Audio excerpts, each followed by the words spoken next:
오늘 아침 저희에게 주시는 하나님의 말씀, 신약 성경 히브리서 말씀입니다.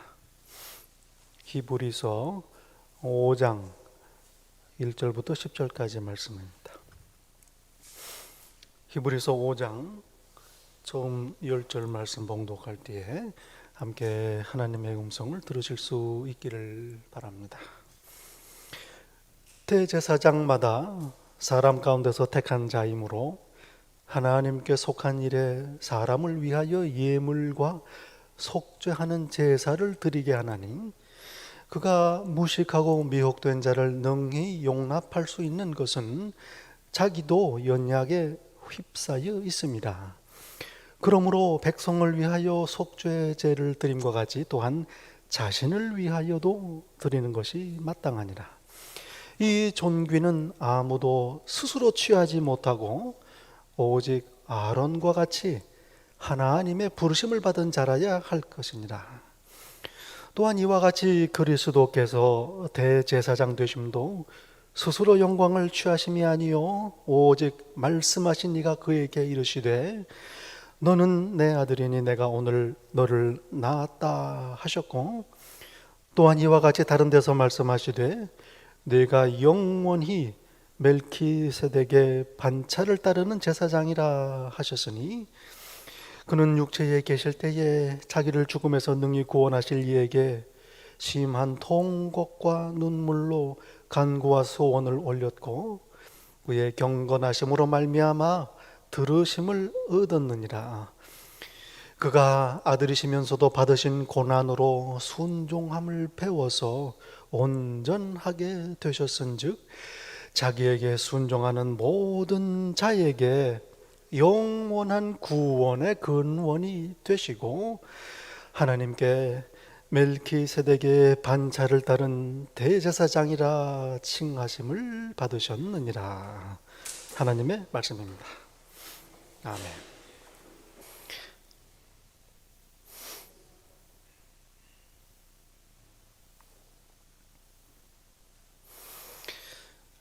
하나님께서는 내가 행복하기를 원하십니다. 항상 기뻐하라. 이게 너희를 향한 내 뜻이다 말씀하십니다. 행복한 자는 어떤 자냐?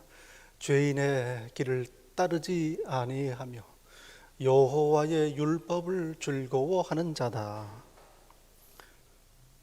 심령이 가난한 자는 행복하다. 하나님의 관심은 온통 저와 여러분의 행복에 있습니다. 행복한 삶을 살기 위해서 해결해야 하는, 대답해야 하는 이슈가 두 가지가 있습니다. 어떻게 하면 하나님께 나아올 수 있는가? 어떻게 하나님께 나아오는가? 어떻게 살 것인가? 이 두 가지 질문입니다. 여러분, 행복이 어디에 있습니까? 나를 알아야, 내가 누군지 알아야 행복합니다. 참 귀한 영화 대사 중에 하나죠. 귀한 심오한 질문이기도 합니다. 넌 누구냐? 스스로에게 물어야 합니다. 내가 어디서 왔는지, 어디로 가는지, 그리고 그 도중에 뭘 해야 하는지를 알면, 나를 알면 행복이 있습니다. 하나님께 나아올 때에 나를 알게 됩니다. 나는 하나님께로부터 왔다. 하나님께로 간다. 그리고 그동안에 하나님과 동행하며 하나님을 위해 산다. 나를 아는 겁니다. 그러면 자연스럽게 어떻게 살아야 하는지를 알게 되는 것입니다. 그러므로 어떻게 하면 하나님께 나아올 수 있는가? 행복의 열쇠입니다. 여러분, 본래 저희는 하나님과 함께 있도록 그렇게 지음을 받았지요. 에덴 동산입니다. 낙원입니다. 하나님께서 늘 저희를 찾아오시고 부르시고 듣고 응답하고 그저 함께 거닐며 하나님과 함께 있도록 지어졌습니다. 그러나 불순종 이후에 하나님 앞에 나아오는 것이 참 어려워졌습니다. 에덴에서 내보내시고 다시 들어올까 봐 천사들과 화염검으로 길을 막으셨습니다. 그 이후로 하나님께 나아오는 것 함부로 할 수 없는 일이 되고 말았습니다. 얼마나 조심스러운 일. 거룩하신 하나님 앞에 죄로 인해서 부정한 내가 나아올 수가 없기 때문입니다. 하나님께서 언제나 아무 때나 만나주시던 사람이 한 사람이 있습니다. 모세입니다. 그러나 모세조차도 하나님 앞에 얼마나 조심스러웠는지 모릅니다. 출애굽기 33장 20절에 하나님께서 말씀합니다. 네가 내 얼굴을 보지 못하리니 나를 보고 살 자가 없음이라. 하나님 얼굴 보면 죽는다 그 말씀이에요. 거룩하신 하나님이요 부정한 인간입니다. 이사야 선지자는 성전에서 하나님을 배웁고 이렇게 탄식합니다. 화로다 나여 망하게 되었도다. 나는 입술이 부정한 사람이요 나는 입술이 부정한 백성 중에 거주하면서 만군의 여호와이신 왕을 배웠음이로다. 하나님 앞에 선 인간의 모습입니다. 여러분, 베드로가 예수님의 부르심을 받으며 하나님이심을 깨달았을 때에 나는 죄인이로소이다 나를 떠나소서 고백합니다. 요한 사도가 7촛대 사이로 거니시는 예수 그리스도의 환상을 보며 하나님의 임재를 경험하는 순간 그 앞에 죽은 자처럼 엎드려집니다. 하나님 앞에 나아오는 것 이렇게 조심스러운 일입니다. 여러분, 하나님께서 안 만나주시면 못 만납니다. 하나님께서 만나주셔야 돼요. 주중에 제가 같이 나눴습니다만 그 박사과정 하던 어떤 학생이 과정을 끝내고 논문을 쓰게 됐는데 지도 교수님이 은퇴를 해버리셨어요. 어떡합니까? 그런데 다행히도 새로 부임하신 교수님이 학교에서 지도교수로 배정이 됐습니다. 잘 됐죠. 그런데 문제가 생겼습니다. 이 교수님이 안 만나주는 거예요, 이 학생을. 찾아가도 바쁘다고 다음에 오라고 그러고, 전화를 해도 약속을 안 잡아주고, 이메일을 보내도 답장이 없고, 원고를 보내도 소식이 없습니다. 야, 이거 이럴 수가 있구나. 제가 보면서 아니, 지도교수가 학생을 만나주는 거는 당연한 일 아닌가, 그렇게 저는 생각을 했었지요. 그게 아니더라고요. 지도교수가 안 만나주면 그만입니다. 그러니 만나주는 게 은혜입니다. 그 전에 한국의 어느 정치인의 이야기를 어렴풋이 기억이 나요. 무슨 중요한 일 때문에 만나서 같이 얘기를 한다고 온 기자들을 데리고 무조건 그 집으로 찾아갔더랍니다. 가가지고 집 앞에서 기다리는 거예요. 만나달라고. 끝내 못 만나고 돌아왔습니다. 안 만나주면 못 만나는 겁니다. 여러분, 그 인내의 사람 욥이 이해할 수 없는 극심한 고난을 당하여 탄식하며 하나님께 부르짖습니다.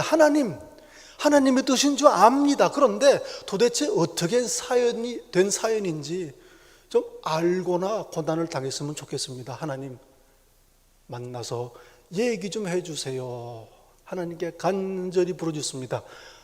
안 만나주시는 거예요. 하나님이 침묵하십니다. 얼마나 오랫동안 37장 동안 침묵하시는 거예요. 마지막에 만나주십니다. 여러분, 에스더의 이야기를 알지 않습니까? 페르시아 이방 땅에 살던 유대인들 왕비로 간택이 돼서 궁에 들어갑니다. 이 에스더 자기 민족을 구하기 위해서 아하수에로 왕 앞에 나갑니다. 여러분 그랬나 봐요. 왕이 안 불렀는데 가면 이 여차하면 죽게 되어 있습니다. 왕이 찾아오든지 부르든지 해야 왕 앞에 나오는 거예요. 그런데 소식이 없어요. 처소에 들지를 않습니다. 그러니 어떻게 합니까? 연락할 길도 없고요. 무조건 왕을 찾아간 겁니다. 목숨을 걸고 찾아갑니다. 다행히도 아하수에로 왕이 예약도 없이 찾아온 에스더를 영접합니다.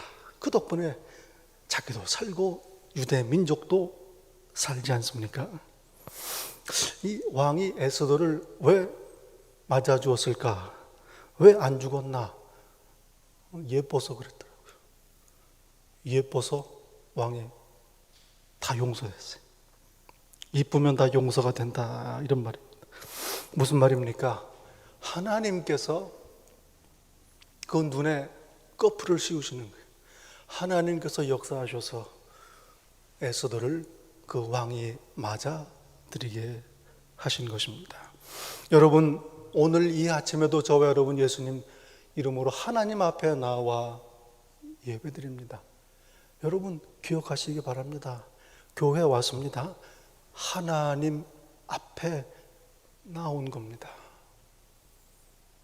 하나님께서 만나주시는 거예요. 부르셨습니다. 그리고 예뻐하십니다.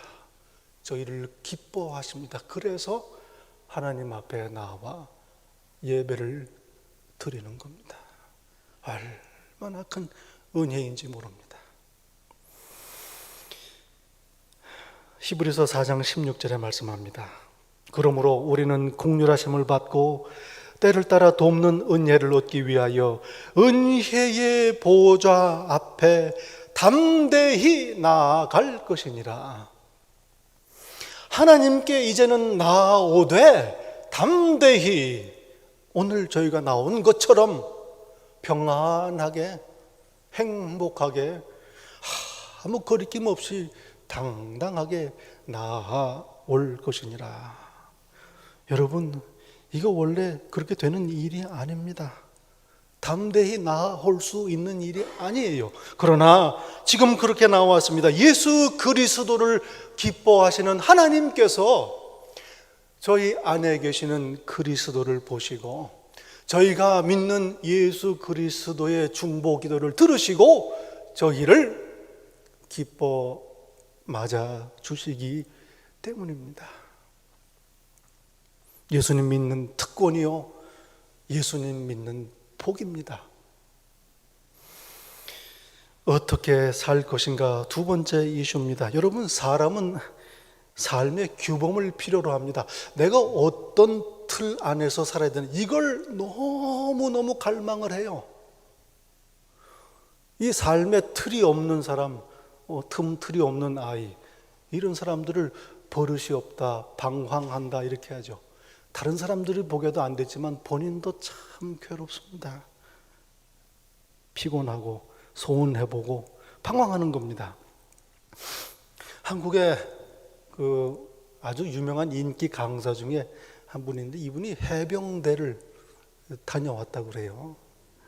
그런데 이분 얘기가 제가 보기에도 아주 그냥 예쁘장하게 생겨가지고 이 가냘프게 아주, 그런데 이분이 어떻게 해병대를 나왔나.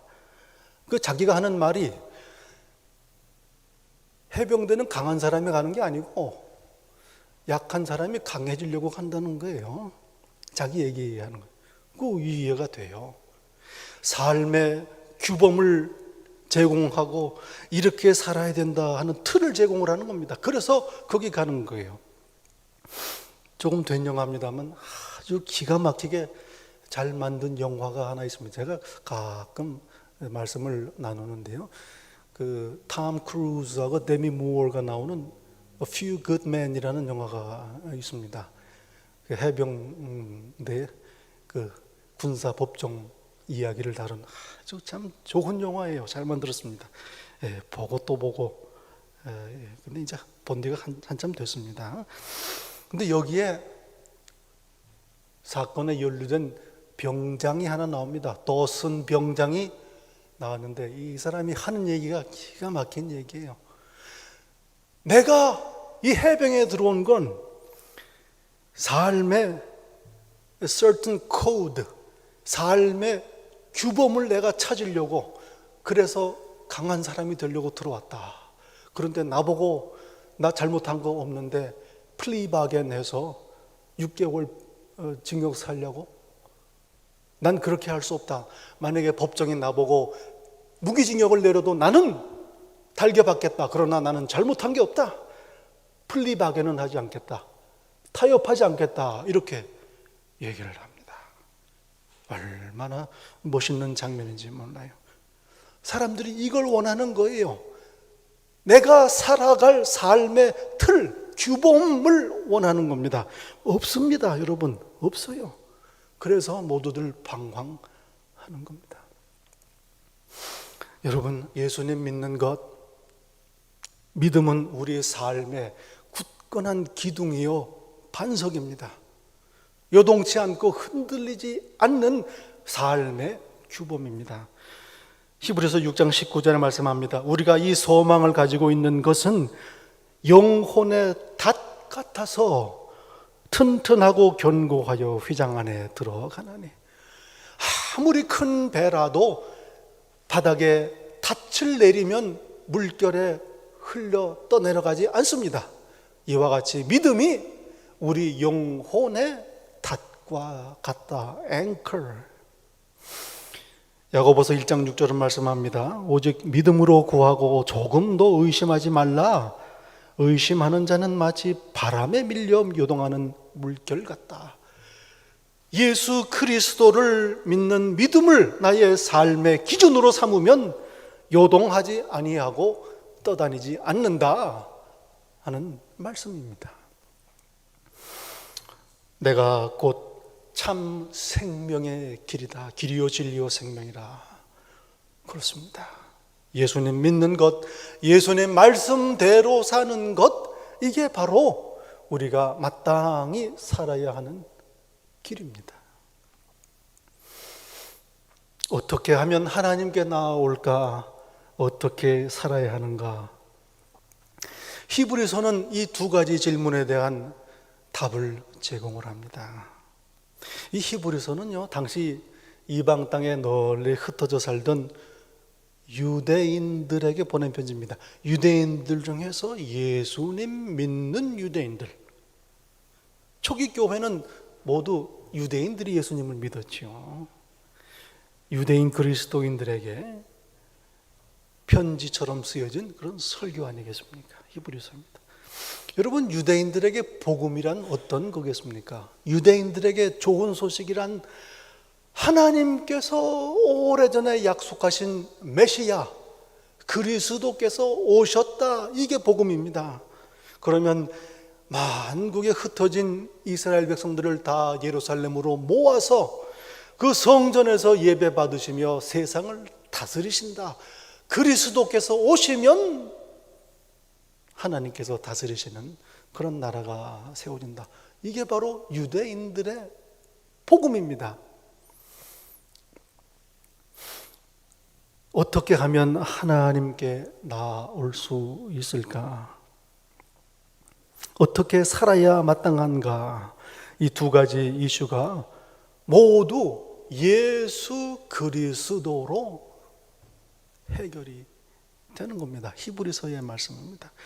여러분, 이전까지 이들 유대인들은 예루살렘 성전에서 하나님을 만났습니다. 하나님을 만나기 위해, 나아오기 위해 성전으로 찾아갔습니다.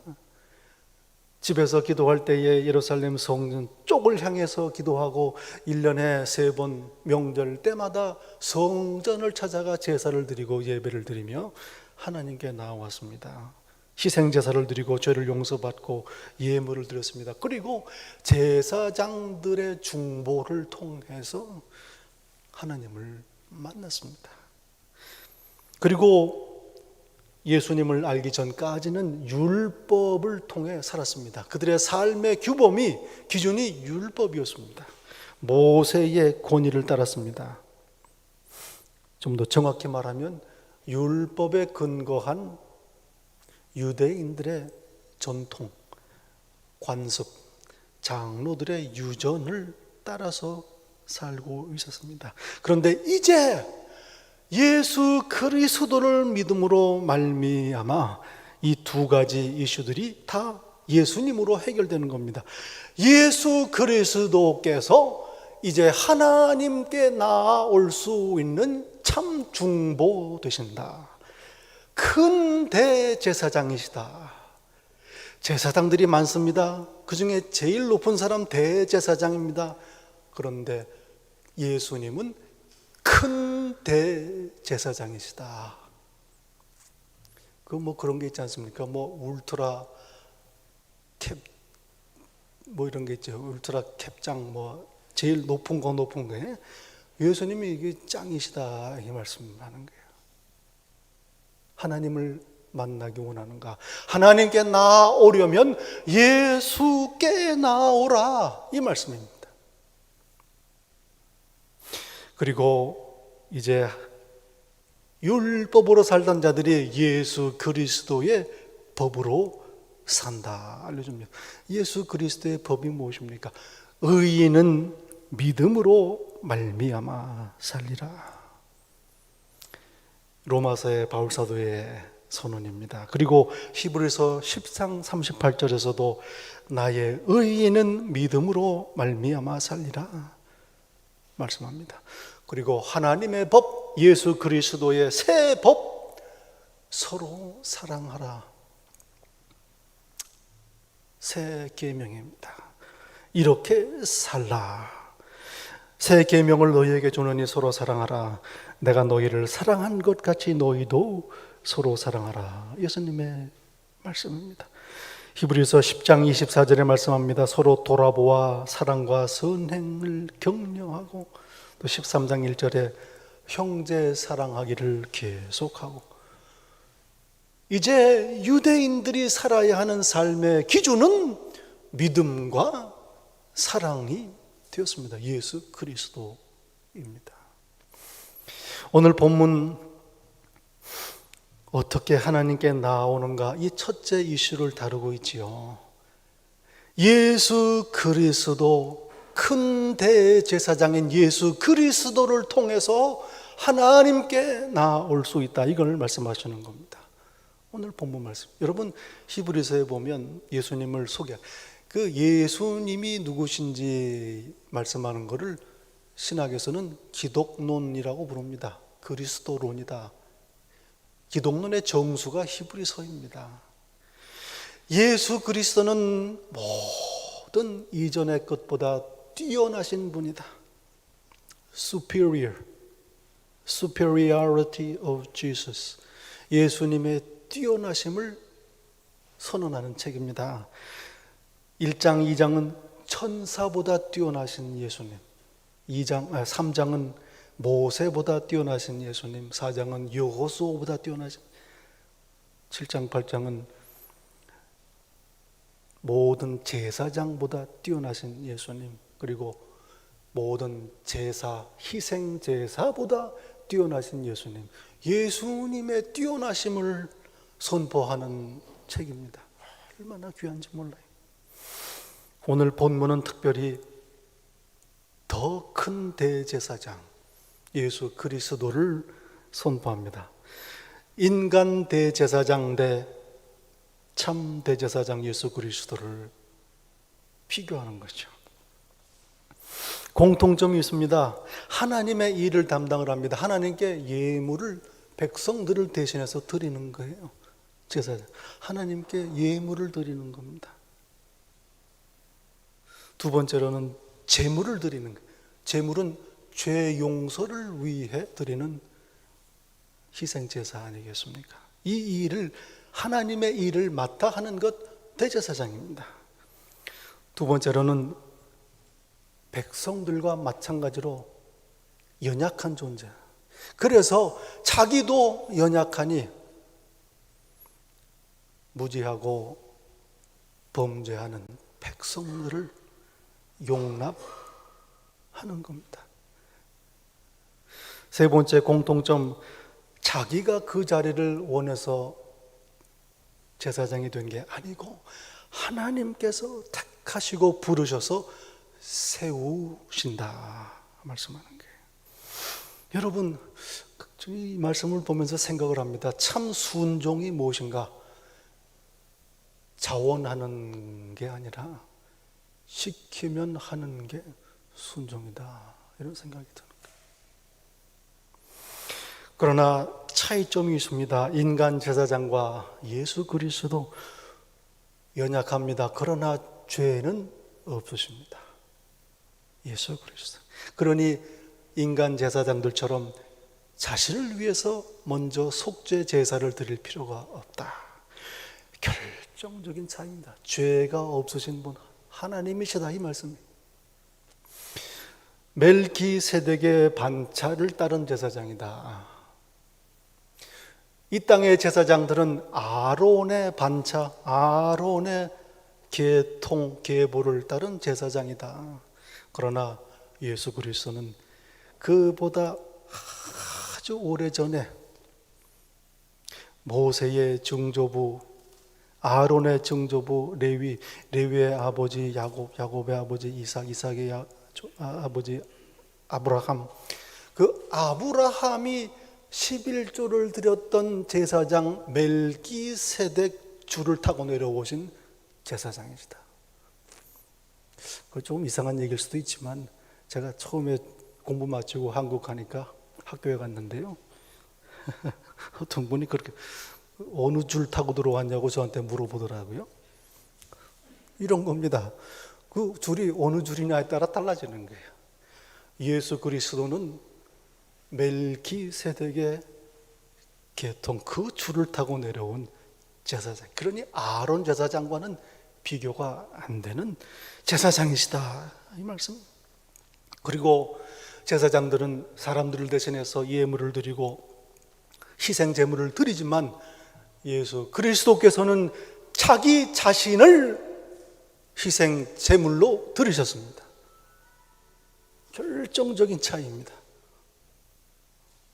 7절부터 8절, 9절 초반절까지가 이 말씀이에요. 고난을 당하신 참대 제사장. 그러니 9절에 말씀합니다. 자기에게 순종하는 모든 자에게 영원한 구원의 근원이 되신다. 죄가 없으시고 죄가 없는데 우리를 위해서 고난을 당하셨으니 우리를 구원하시는 분이시다, 이 말씀입니다.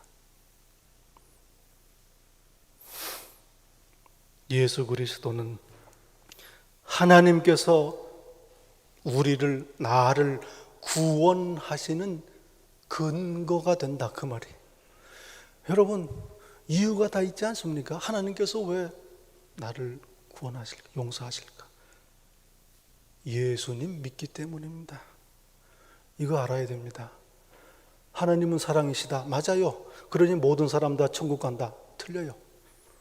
예수님 믿어야 하나님께서 구원하십니다. 왜냐하면 예수 그리스도께서 영원한 구원의 근원이 되셨기 때문입니다. 여러분, 참 9절의 말씀입니다. 예수 그리스도, 그를 순종하는 모든 사람의 구원의 근원이 되셨다. 예수님을 순종하는 것, 다시 말하면 이 같은 단어입니다. 말을 듣는 것. 말 좀 들으라 그래요. 듣긴 다 듣죠. 근데 안 들어요. 그 듣는 거 말고 정말 듣는 거, 그게 순종이에요. 하나님께서 제자들에게 원하시는 것, 우리에게 원하시는 것 한 가지, 제발 예수님 말 좀 들으라, 그 말씀을 하시는 거예요, 성경에. 그러면 영원한 구원의 근원이 너희에게 되신다, 그 말씀이에요. 참 대제사장이십니다. 오늘 우리가 담대히 이렇게 하나님 앞에 나와서 예배 드릴 수 있는 이유입니다. 그러므로 우리에게 큰 대제사장이 계시니 승천하신 이곳 하나님의 아들 예수시라. 우리가 믿는 도리를 굳게 잡을지어다. 우리에게 있는 대제사장은 우리의 연약함을 동정하지 못하실 리가 아니요 모든 일에 우리와 똑같이 시험을 받으시니로되 죄는 없으시니라. 그러므로 우리는 긍휼하심을 받고 때를 따라 돕는 은혜를 얻기 위하여 은혜의 보좌 앞에 담대히 나올 것입니다. 예배하는 삶입니다. 여러분, 예수님 믿는 저와 여러분, 이렇게 하나님 앞에 담대히 나올 수 있는 복 있는 자들입니다. 예수님 말씀 들으시기 바랍니다. 예수님 믿는 믿음의 도리를 굳게 잡고 그래서 하나님 앞에 담대히 당당히 평안하게 그렇게 나아오는 행복한 성도들 되시기를 예수님 이름으로 간절히 축원합니다. 기도하겠습니다.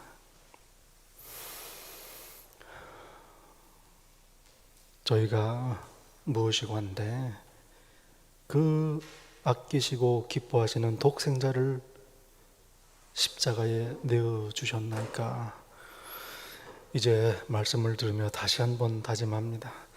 오직 십자가의 도 예수 그리스도를 믿는 믿음의 도리를 굳게 잡기 원합니다.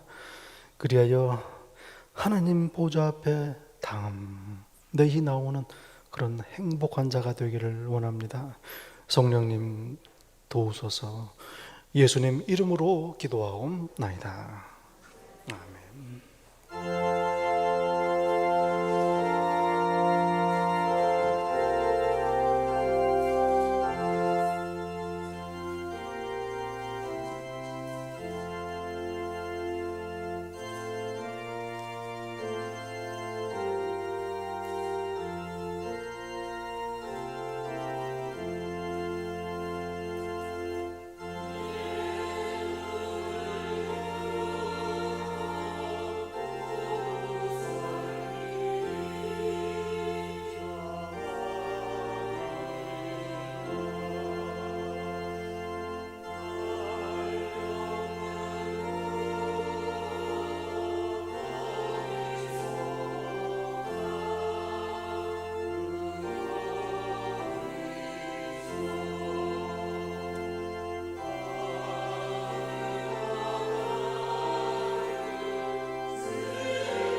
영원한 구원의 근원이신 예수 그리스도를 믿는 도리를 굳게 잡고 늘 담대히 하나님 보좌 앞에 나오며 살기로 다짐하고 소원하는 이 자리에 머리 숙인 당신의 자녀 한 사람 한 사람 위에 우리 주 예수 그리스도의 은혜와 아버지 하나님의 사랑과 성령님의 교통하심이 우리 주님 다시 오시는 그날까지 항상 함께 있을지다.